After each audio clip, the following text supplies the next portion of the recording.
Welcome to Morning Infusion with Dr. V. Have you ever wondered what it would be like to come to America from another country to be a nurse? Well, my name is Dr. Viola Pierce. I'm the owner and the CEO of VP Nursing and the Nurse Nurturer, and the facilitators of Secret Suppers Worldwide with Dr. V, where our goal is to equip healthcare professionals to be wealthy in all areas of their lives. Our goal is to come to you each Monday, Wednesday, and Friday at 7:30 a.m. Eastern Standard Time to give you the fuel to crush your goals, to show up exceptional on a daily basis. Know that one of the goals of Morning Infusion with Dr. V is to expose you to leaders that have overcome so that you know that the possibilities are endless. You can follow us on Twitter at the Nurse Nurturer, Instagram at VP Nursing, and if you are watching on YouTube, don't forget to hit the subscribe button and please share this video. We have a group called the Nurse Nurturer on Facebook that you can join to receive uplifting content for healthcare professionals. You can also visit us at our website at vpnursing.com. And remember to click the calendar link above if you want to create another stream of income and leverage your knowledge that you already know as a nurse.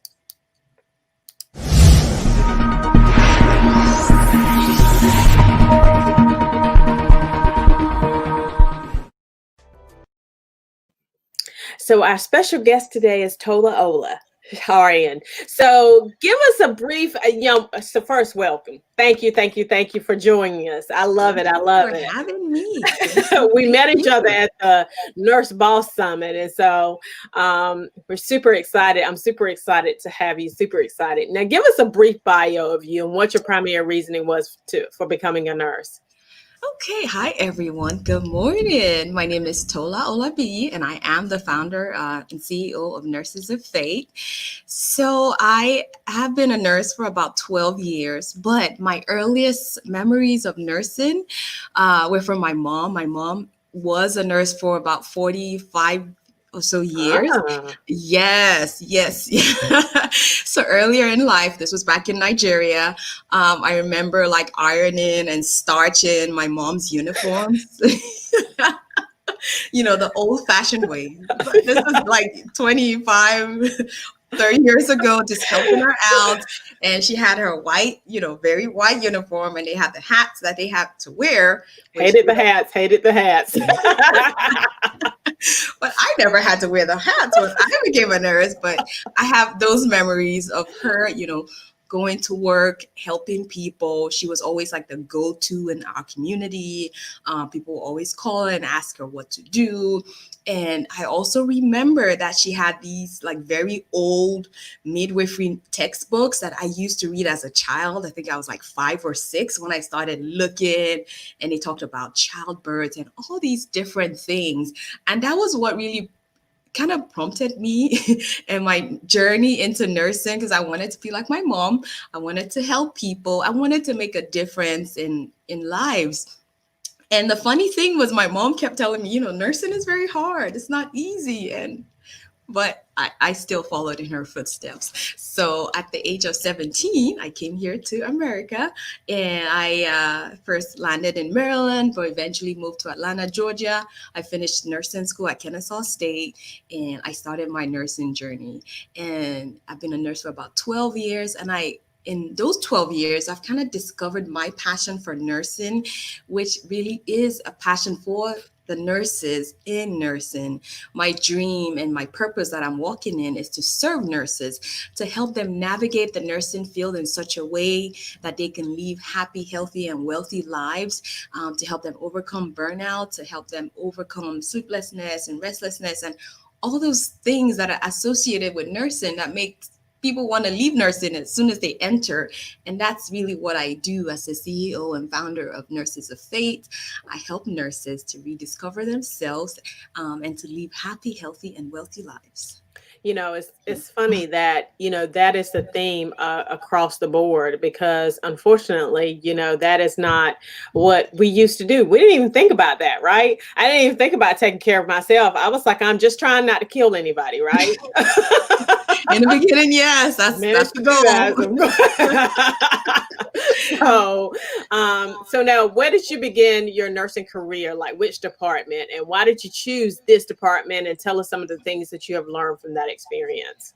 Yeah, so when I graduated, I did not know what exactly I wanted to do, but I knew the two areas I was not going to work in, which was NICU and ICU, because those two areas, I did not have a love for those two areas. And it was just like, okay, I'm never going in there. But so I decided to start in med surg because I wanted a good base for my nursing career.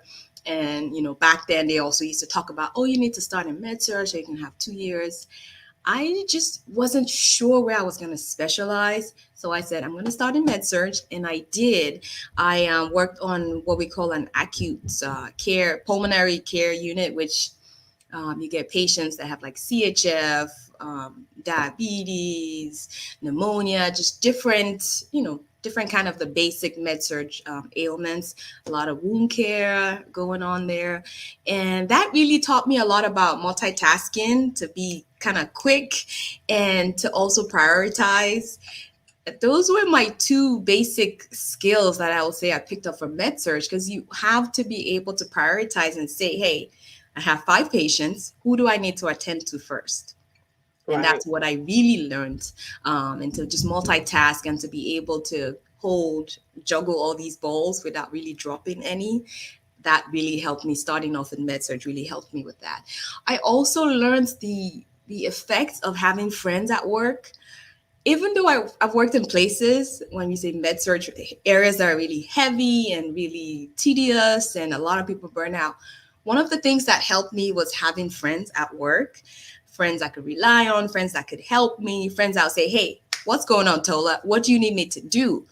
And I became that person too. When I see someone struggling, I don't wait till the end of the shift to ask you, what can I do for you? I'm not going to wait till the end. I'm going to ask you right there and then. And if you're like, oh, I'm not sure, I'm going to pick a task and just help you with it. And say, you know what? I'm going to start your IV for you. And that's it. I'm just going to do it. So that way you can go on and do other things and be able to get out on time too. I'm not going to sit and twiddle my thumbs or be on my phone when I see you struggling. No. But that's why you have to have friends, you have to have coworkers that can help you pitch in when you're struggling, and you do the same thing for them. And that's what makes nursing, easier. The work is never easy, but how we treat each other, what we do for one another is what makes us help, it's what makes nursing easier. I'll say that. Yes, that is so true. I learned prioritizing in the emergency department because when I got down to the emergency department, it was like, if you ain't breathing, we got to take care of that one first. Okay, that patient comes before everybody else. Okay, I don't care what happens. I don't care if you're crying. If you're crying, then you're still breathing. The one that's not breathing is the one that we got That to take is care so of first. true. That is so true. And so, it was one of those things that I really learned, and that tribe of nurses, and being that friend to that next nurse. And that is something that is so, so true. Now, you are a mentor to nurses, right? So Yes. tell us why you think that mentoring is important. So there's several reasons why. Hopefully I have enough time. One of my reasons was, I've been a nurse for 12 years, but I noticed that a lot of nurses, as soon as they come into nursing and they realize this fantasy of being a nurse and just making money, and it's not real. Nursing is a lot of hard work, and there's so much going on in the healthcare field. They don't there's no desire to stay. The desire is to move on to the next best thing, create another source of income and just move away from the bedside. And one day I was just thinking to myself, what's going to happen when I'm, older? Who's going to take care of the nurses that are working now? Who's going to help us? If we're pouring out ourselves, if we're helping all these patients, what's going to happen to the nursing field? And I see in a lot of places, the nurse with the longevity, the longest time on the unit is about 2 or 3 years. And that is very dangerous, Mm-hmm. because there are things that you will you don't know till you know it. And you're like, oh wow, I never ever knew what that was. And you find nurses that have only been, a nurse for 2 years, that are charge nurses.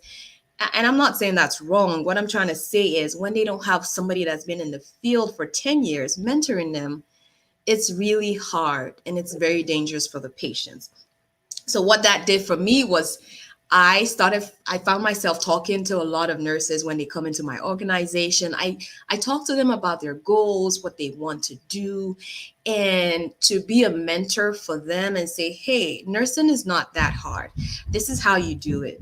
Create this stream of income, find a hobby, find a niche, do this, learn this way. When you turn a patient, one of the things that helped me in nursing is the right way to turn a patient. Yes, you're taught how to turn a patient, but when it comes to real life, if you don't turn a patient the right way, you're going to hurt yourself. And a lot of nurses leave because they've hurt themselves. So for me, teaching nurses just the basics of how to turn a 300-pound patient when you don't have help by yourself, Wow. that has saved a lot of backs. That's one of my ways that I teach nurses. I'm like, don't hurt yourself. This is how you do it. I also realized my organization as a coordinator, we were having this issue of a lot of nurses, once we train them, once they hit the year mark, they leave. And I was getting very frustrated in my spirit. And I was, kind of talking to God, like, why is this happening? It was like, I just trained this person. She's so good, but she's leaving. And the Holy Spirit just told me one day, you need to train them to be the best nurses that they can be wherever they go. So that's what I do. I train nurses to be the best. It doesn't matter where you're going to work. I'm working to make the field of nursing itself a better place. So it doesn't matter if you work in my organization or you work at Hospital B or Hospital C. All I know is if Tola trained you, you know the right things to do, you have the right resources, and you're going to go on and make the world a better place. And I love that. Drives me. That really drives me. And that's why I like mentoring nurses. I love it. I love it. That because you're not looking for the response from the nurse, right? You're looking for what you are doing for the nurses. I love that. I love that. Yes. I'm sorry. No, I was go going ahead. to say another concept that I use is the concept of farming.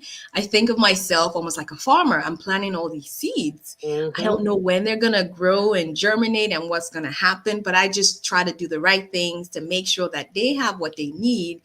And at the end of the day, 20 years later, I know I'm going to have people come out from my organization, from my mentoring, that are going to stand up for nurses, that are going to change the field of nursing. And that's another thing that drives me. I'm a farmer. I love it.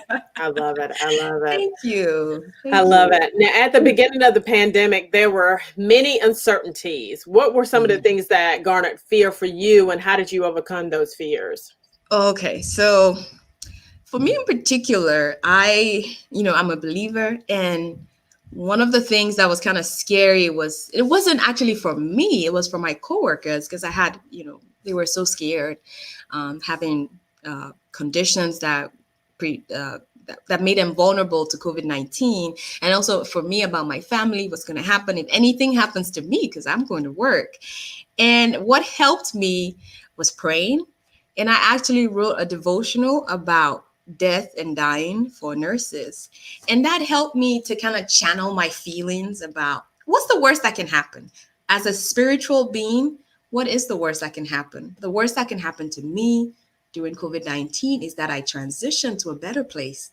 And that's what helped my fears of anything that could happen, of sickness, of death, of financial instability. That just knowing that I am going to a better place, that just took care of my fears. And writing this devotional called Death and Dying for Nurses just helped me to channel my feelings, helped me to channel my beliefs, to kind of reinforce what I really believed, so that when I went to work, I was encouraging my coworkers, like, hey, we can do this. Don't be afraid. Wear your PPE. If you pray, let's pray. And just to encourage those who were discouraged, that's what really helped me. So I'm not saying I didn't have any fears. I was afraid a little about what would happen to my family, but once I held onto the word of God, reading the book of Psalms and just praying for other nurses, praying for my workplace, that really helped me. And I noticed that I wasn't worried as I should have, as other people were worried. So I like to hold on to my faith in everything that I do. It's a big part of me. And I like to tell other nurses, if you're a believer, then use that crutch that you have. It is a crutch. It's something to hold on to. It's something to lean on in troubling times. Don't just leave it on your bedside table and just say, hey, God, good morning. But to use that every single day that you go to work, and take the word of God with you, take God with you wherever you go. And that has really helped me. Sweet. I love it. I love it. And it is so true because, that was one of the things that I leaned on, is the fact that, I prepared just in case. And, we hadn't done a will up until now, but just when it came in, I said, well, we need to do a will, in order to be able to make sure that we have everything in place just in case. But one of the things that was, I was just like, what's the worst, like you said, what's the worst that can happen, right? So that is so true. I love it. I love it. So now you are the founder of Nurses of Faith organization. Tell us about the reason that you started this business and what is it all about? So Nurses of Faith started as a prayer. When I work with other nurses and I listen and hear what they're going through, especially working at the bedside, I it started as a prayer. I wanted to pray for nurses who are going through a lot, also to pray for my patients who were sick and laying in the bed, and also just to pray for my family. So it almost just started as a prayer. I was asking God, how can nurses come together and intercede for one another, meaning for their coworkers and for their patients and for their families, because we can't leave our families out of it. We have to thrive. Most nurses go to work and sometimes give their best and come home and don't have anything for their families. So I wanted this to be a combination of your beliefs, meaning, if you believe in God, how can that belief help your work? How can it help your family? And how can it help give you a purpose? And that was kind of how it started. I started praying and had like some prayer calls, and then I started like with t-shirts and some hoodies, this is one of my hoodies, Goodness and Mercy. Oh, that's Because cute.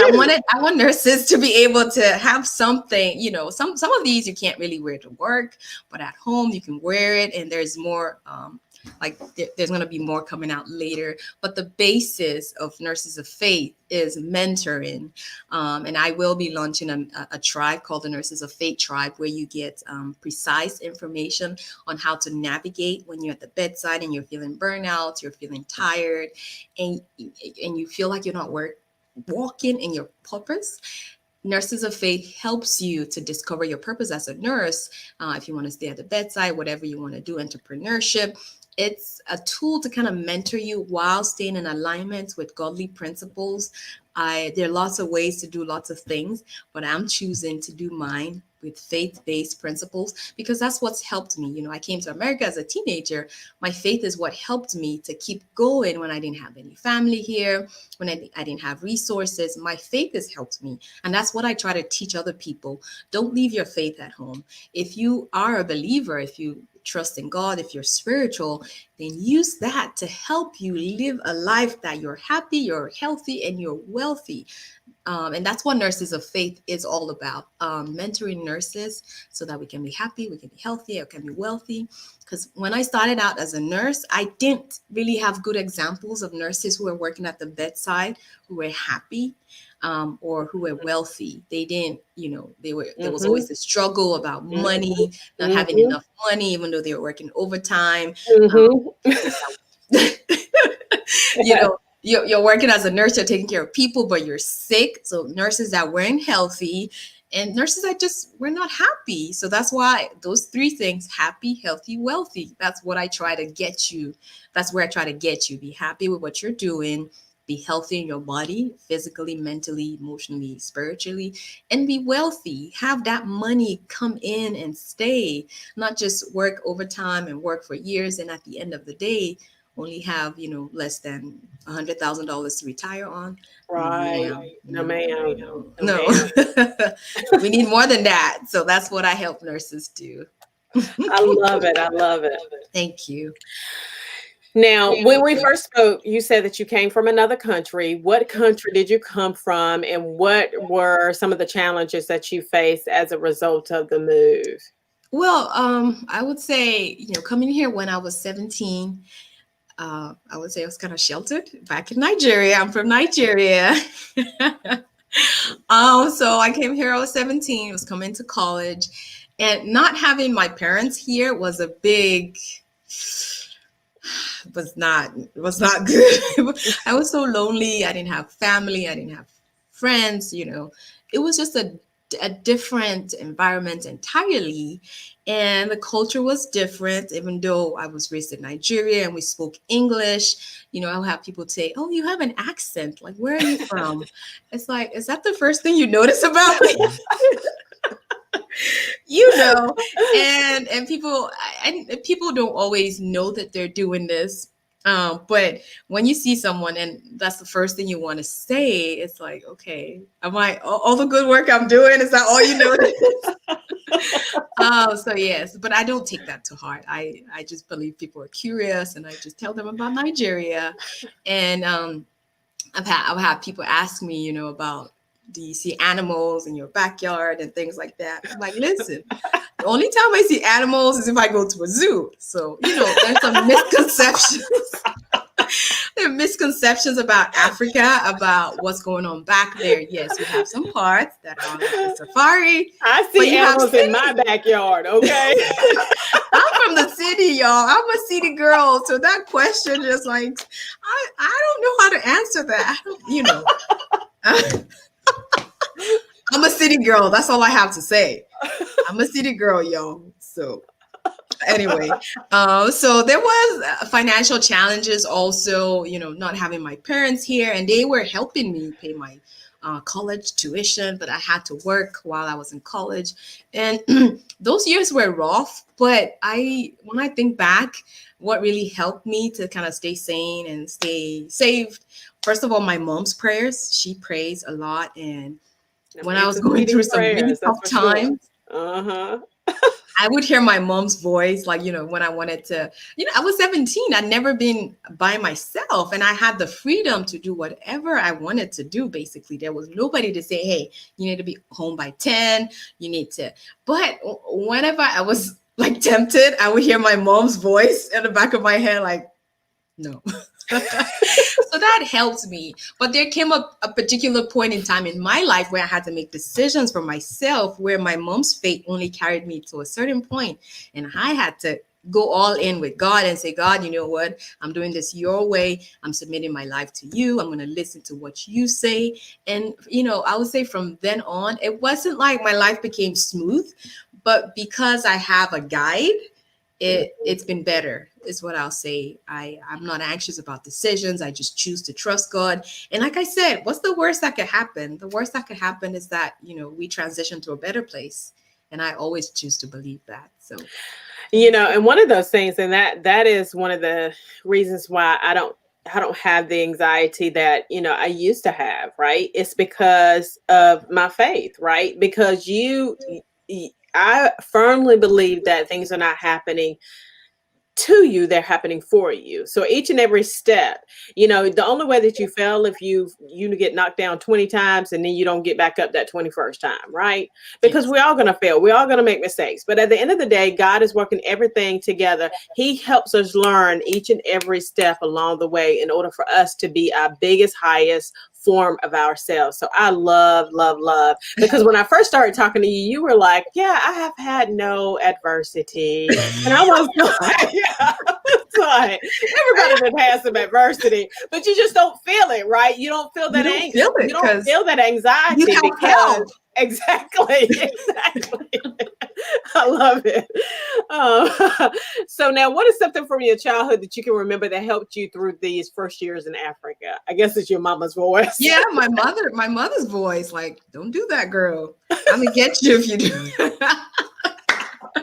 Even though she was in Nigeria, I used to hear her voice whenever, it's like, oh, friends are like, oh, come on, I'm like, wait, what would my mom say? But that's the importance of pouring out into your children. You only have them for a specific number of years. You have to pour into them. So as a nurse, if all you're doing is pouring out at work and not pouring out into your children, they don't hear enough of your voice, that when they're away from you, that they don't even know what that voice sounds like. That's very dangerous. So because my mom poured out into me all those years, so when I was by myself, I still used to hear voice. I still used to, just imagine what would my mom say if I do this, if I'm going astray. So that helps me. So as nurses, we have to be mindful of how we pour out. We can't pour out just at work and come home empty. And I have a 5-year-old daughter, and one day she said to me, I came home, I was like, give me 5 minutes. I just need a break. And she said, Mom, I don't like your job. I was like, wait, what? She said, they make you use all your energy at work, and you don't have any for me when you come home.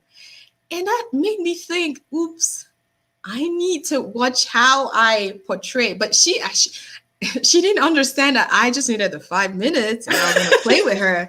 But for me, it was like a message, like, okay, be mindful of what you're doing. That's right. And don't give all your energy at work. I'm not saying don't give your energy. Just be mindful. I needed that 5 minutes to recharge. And she was like, you need to play with me right now. So, but we have to pour into our children, into our family, into the community. Whatever you're doing, do it well. At work, do it well, but don't leave your children behind. Don't leave your family behind. That is your legacy. That's right. Because, I firmly believe it's God, then family, and then everything else, everybody else, everything else falls at the bottom of that chain. It's just. So now, how do you define success? So success, and I think I had to write this down. let me look at it. I said success is contentment with what you have, with what you want to achieve in life, and while you're waiting to achieve it. Meaning, if you say this is what I want in life, to be content while you don't have it, and knowing that you're going to get it eventually, to me, that is success. Because so many times we define a number. It's like, oh, when I have $1 million in the bank, that's when I'm successful. What I'm saying is, while you're on your journey to that $1 million in the bank and you're content with your journey, knowing that you will get there eventually, that is success to me. That helps me say, hey, you know what? I have time to spend with my children. I have time to check on my coworkers. I have time to talk with my patients. I'm not in a rush to do just because I want this, because I'm trying to achieve something. And that's what success is. Success is a daily thing for me. I love it. Now, how do you define wealth? Wealth, on the other hand, is having enough to pass on to the next generation. So if you have enough to live on and then enough to also pass on to the next generation, that is wealth. Yes, I love it. I love it. Now, where can someone find you and your products? Okay, so we have a website, which is kind of still under construction, but it will be up and running soon. It's nursesoffaith.org. But this weekend, this Saturday, I am having an event. It's called the Year of the Nurse of Faith Celebration. And this is something I just wanted to do so that, this year was called the Year of the Nurse. But I'm saying it's the Year of the Nurse of Faith because for so many people, we're standing because of our faith. We're not really standing because we had enough PPE, or they paid us enough money, or they said thank you enough. It really was because of faith that you're standing, and that's why I wanted us to celebrate and say, God, thank you. Thank you that we're still standing. Thank you for all you're doing, and to come and be renewed and just hear what other people have to say. So that's why I put together this celebration to say, come on, nurses, let's praise, let's worship. We can talk religion all we want because, hey, it's called the Year of the Nurse of Faith. So we can talk anything we want about religion, but not politics. So this Saturday, and I will post the link, the Year of the Nurse of Faith celebration. Come join us. There'll be praise, worship, music, giveaways. I am also organizing care packages for nurses that register. So far, about 220 nurses have registered. And I want to send everyone that registers a care package, something to say, hey, we're thinking about you. Keep up the good work. You can do this. So please register and join us on Saturday. I am also on Instagram. What is the actual date? Saturday the 5th at 10 December 5th. December 5th, yeah. 2020. And the reason why I say that is because it's going to stream live on YouTube and people are going to rewatch it. So I want to make sure that we get the date. Yes. Okay. Yeah. December 5th, 2020. 2020. Okay. And what time does it start? It will start at 10 a.m. 10 a.m. And what time? How long is it? So it's scheduled for about 5 hours. We may finish before that. The Okay. last hour will just be like a praise worship kind of thing.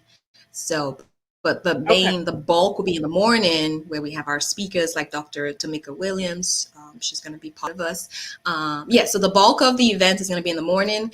In the Okay. afternoon, we're going to have some comedy. And to end it all, it's just going to be a lot of praise and worship and just singing and dancing. So we start at 10. Super excited about that. I love it. I love it. Well, thank you. Thank you, Tola, for coming on this I'm also on platform. Facebook, Nurses of Faith, Instagram, Nurses of Faith. And yeah, come join us. Yay. Yay. So my name is Dr. Viola Pierce, owner and CEO of VP Nursing and the Nurse Nurturer and the facilitators of Secret Suppers Worldwide with Dr. V, where our goal is to equip healthcare professionals to be wealthy in all areas of their lives. Our goal is to come to you each Monday, Wednesday, and Friday at 7:30 a.m. Eastern Standard Time to give you the fuel to crush your goals and show up exceptional on a daily basis. Know that one of the goals of Morning Infusion with Dr. V is to expose you to leaders such as Tola that have overcome so that you know that the possibilities are endless. You can follow us on Twitter at The Nurse Nurturer, Instagram at VP Nursing. And if you are watching on YouTube, don't forget to hit the subscribe button and please share this video. We have a group called The Nurse Nurturer on Facebook that you can join to receive uplifting content for healthcare professionals. Visit us at our website at vpnursing.com and remember to hit the calendar link and above if you want to create another stream of income and leverage your knowledge that you already know as a nurse. Y'all have a great day. Have a wonderful